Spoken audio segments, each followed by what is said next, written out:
Chapitre 7. Le 5e jour, toujours grâce au mouton, ce secret de la vie du petit prince me fut révélé. Il me demanda avec brusquerie, sans préambule, comme le fruit d'un problème longtemps médité en silence. Un mouton, s'il mange les arbustes, il mange aussi les fleurs. Un mouton mange tout ce qu'il rencontre. Même les fleurs qui ont des épines? Oui, même les fleurs qui ont des épines. Alors les épines, à quoi servent-elles? Je ne le savais pas. J'étais alors très occupée à essayer de dévisser un boulon trop serré de mon moteur. J'étais très soucieux car ma panne commençait de m'apparaître comme très grave. Et l'eau à boire qui s'épuisait me faisait craindre le pire. Les épines, à quoi servent-elles? Le petit prince ne renonçait jamais à une question. Une fois qu'il l'avait posée, j'étais irritée par mon boulon et je répondis n'importe quoi. Les épines, ça ne sert à rien. C'est de la pure méchanceté de la part des fleurs. Oh! Mais après un silence, il me lança avec une sorte de rancune. Je ne te crois pas. Les fleurs sont faibles, elles sont naïves, elles se rassurent comme elles peuvent. Elles se croient terribles avec leurs épines. Je ne répondis rien. À cet instant-là, je me disais, si ce boulon résiste encore, je le ferai sauter d'un coup de marteau. Le petit prince dérangea de nouveau mes réflexions. Et tu crois, toi, que les fleurs... Mais non, je ne crois rien. J'ai répondu n'importe quoi. Je m'occupe, moi, de choses sérieuses. Il me regarda stupéfait. De choses sérieuses? Il me voyait, mon marteau à la main, et les doigts noirs de cambouis penchés sur un objet qui lui semblait très laid. Tu parles comme les grandes personnes. Ça me fit un peu honte. Mais impitoyable, il ajouta. Tu confonds tout, tu mélanges tout. Il était vraiment très irrité. Il secouait au vent des cheveux tout dorés. Je connais une planète où il y a un monsieur cramoisi. Il n'a jamais respiré une fleur. Il n'a jamais regardé une étoile. Il n'a jamais aimé personne. Il n'a jamais rien fait d'autre que des additions. Et toute la journée, il répète comme toi. Je suis un homme sérieux. Je suis un homme sérieux. Et ça le fait gonfler d'orgueil. Mais ce n'est pas un homme, c'est un champignon. Un quoi? Un champignon. Le petit prince était maintenant tout pâle de colère. Il y a des millions d'années que les fleurs fabriquent des épines. Il y a des millions d'années que les moutons mangent quand même les fleurs. Et ce n'est pas sérieux de chercher à comprendre pourquoi elles se donnent tant de mal pour se fabriquer des épines qui ne servent jamais à rien. Ce n'est pas important, la guerre des moutons et des fleurs.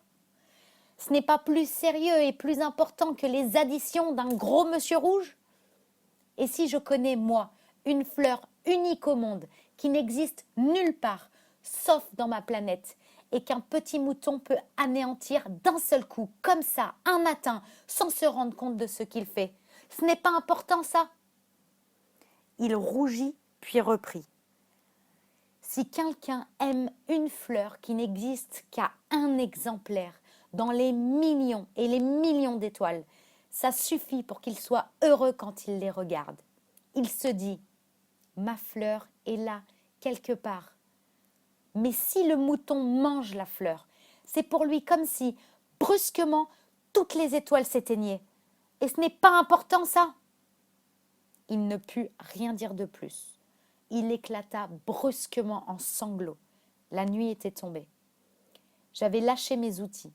Je me moquais bien de mon marteau, de mon boulon, de la soif et de la mort. Il y avait, sur une étoile, une planète, la mienne, la terre, un petit prince à consoler. Je le pris dans les bras, je le berçai, je lui disais « La fleur que tu aimes n'est pas en danger.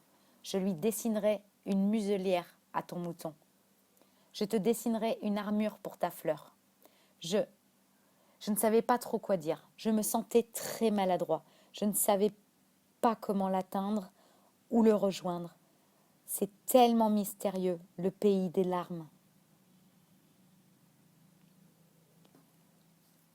Chapitre 8. J'appris bien vite à mieux connaître cette fleur. Il y avait toujours eu, sur la planète du Petit Prince, des fleurs très simples, ornées d'un seul rang de pétales, et qui ne tenaient point de place, et qui ne dérangeaient personne. Elles apparaissaient un matin dans l'herbe, et puis elles s'éteignaient le soir. Mais celle-là avait germé un jour d'une graine apportée d'on ne sait où, et le Petit Prince avait surveillé de très près cette brindille qui ne ressemblait pas aux autres brindilles. Ça pouvait être un nouveau genre de baobab. Mais l'arbuste cessa vite de croître et commença de préparer une fleur.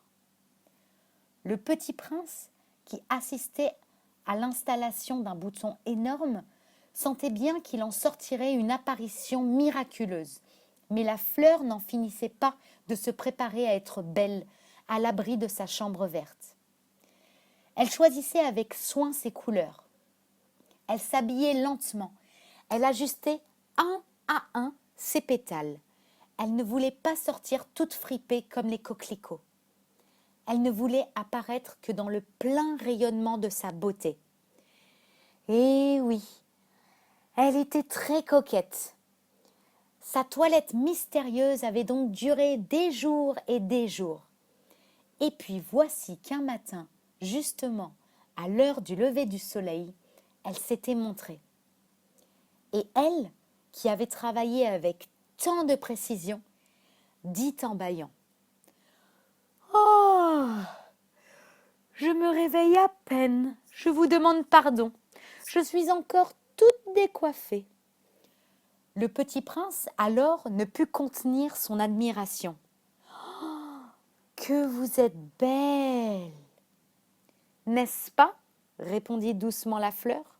« Et je suis née en même temps que le soleil. » Le Petit Prince devina bien qu'elle n'était pas trop modeste, mais elle était si émouvante. « C'est l'heure, je crois, du petit déjeuner, » avait-elle bientôt ajouté. « Auriez-vous la bonté de penser à moi ?» Et le Petit Prince, tout confus, ayant été chercher un arrosoir d'eau fraîche, avait servi la fleur. Ainsi l'avait-elle bien vite tourmentée par sa vanité un peu ombrageuse. Un jour, par exemple, parlant de ses 4 épines, elle avait dit au Petit Prince : « Ils peuvent venir, les tigres, avec leurs griffes. »« Il n'y a pas de tigres sur ma planète, » avait objecté le Petit Prince. « Et puis les tigres ne mangent pas l'herbe. »« Je ne suis pas une herbe, » avait doucement répondu la fleur. « Pardonnez-moi. Je ne crains rien des tigres, mais j'ai horreur des courants d'air. Vous n'auriez pas un paravent ? » Horreur des courants d'air. Ce n'est pas de chance pour une plante, avait remarqué le Petit Prince. Cette fleur est bien compliquée. Le soir, vous me mettrez sous globe. Il fait très froid chez vous. C'est mal installé. Là d'où je viens, mais elle s'est interrompue. Elle était venue sous forme de graine. Elle n'avait rien pu connaître des autres mondes. Humiliée de s'être laissée surprendre à préparer un mensonge aussi naïf, elle avait toussé 2 ou 3 fois pour mettre le Petit Prince dans son tort. Ce paravent ? J'allais le chercher, mais vous me parliez. Alors elle avait forcé sa toux pour lui infliger quand même des remords. Ainsi le Petit Prince, malgré la bonne volonté de son amour, avait vite douté d'elle. Il avait pris au sérieux des mots sans importance et était devenu très malheureux. « J'aurais dû ne pas l'écouter, » me confia-t-il un jour. « Il ne faut jamais écouter les fleurs. Il faut les regarder et les respirer. La mienne embaumait ma planète, mais je ne savais pas m'en réjouir. Cette histoire de griffes qui m'avait tellement agacée eût dû m'attendrir. » Il me confia encore. Je n'ai alors rien su comprendre. J'aurais dû la juger sur les actes et non sur les mots. Elle m'embaumait et m'éclairait. Je n'aurais jamais dû m'enfuir. J'aurais dû deviner sa tendresse derrière ses pauvres ruses. Les fleurs sont si contradictoires. Mais j'étais trop jeune pour savoir l'aimer. Chapitre 9.